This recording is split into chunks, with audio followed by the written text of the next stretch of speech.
Hai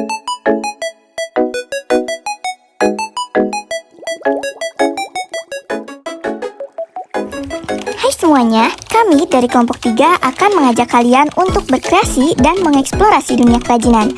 Pada kesempatan kali ini, kita akan membahas tentang berbagai jenis bahan yang bisa digunakan dalam membuat kerajinan, mulai dari yang berbahan lunak hingga yang berbahan keras.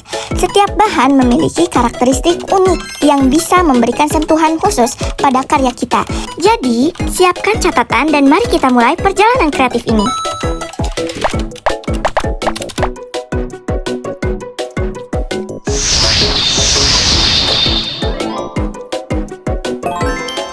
Kerajinan bahan lunak terbagi menjadi dua, ada bahan lunak alam dan bahan lunak buatan.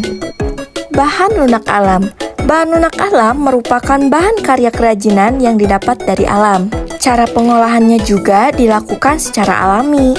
Seseorang yang membuat kerajinan dari bahan lunak alam umumnya tidak dicampur atau dikombinasi lagi dengan bahan buatan. Beberapa contoh dari bahan lunak alam diantaranya ada tanah liat, floor clay, kulit telur, bubur tisu, getah nyatu, dan daun-daun kering. Selanjutnya ada bahan lunak buatan.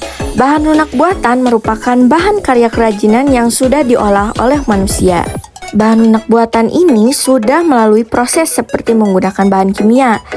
Artinya, bahan-bahan lunak buatan ini sudah tercampur dengan hal lain untuk mendapat efek duplikasi dari bahan alam.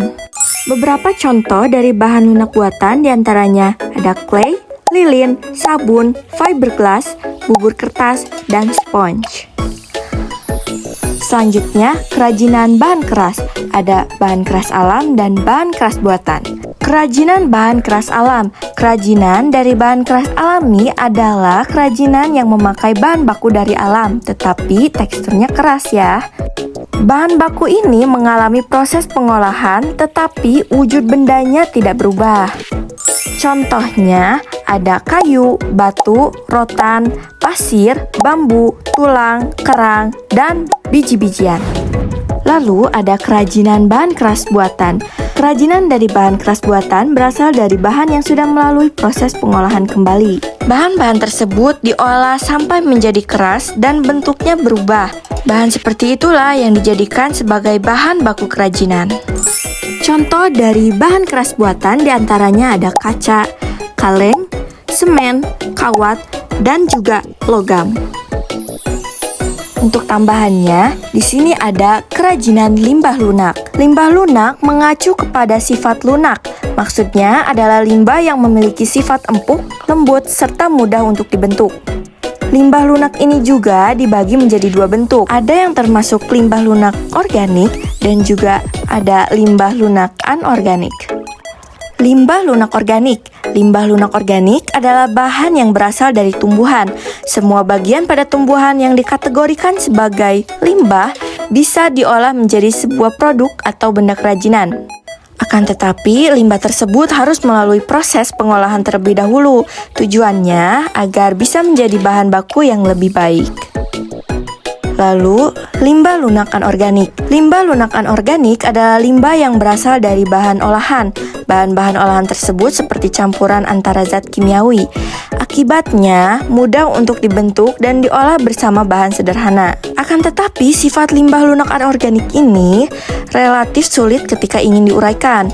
Ada beberapa limbah yang dapat terurai dalam waktu yang lama. Limbah lunak anorganik ini umumnya berasal dari sebuah kegiatan pertambangan, industri, dan domestik dari sampah rumah tangga. Contoh dari bahan limbah lunak. Untuk yang organik itu seperti sisa-sisa makanan yang bisa dijadikan kerajinan seperti pot yang terbuat dari kulit telur. Lalu untuk anorganik itu seperti sampah-sampah plastik seperti styrofoam. Itu bisa dijadikan kerajinan seperti tas anyaman dari sisa-sisa kemasan. Jadi, bisa dipahami kan? Ada berbagai macam jenis bahan-bahan dari kerajinan. Untuk itu, sampai di sini dulu ya. Terima kasih.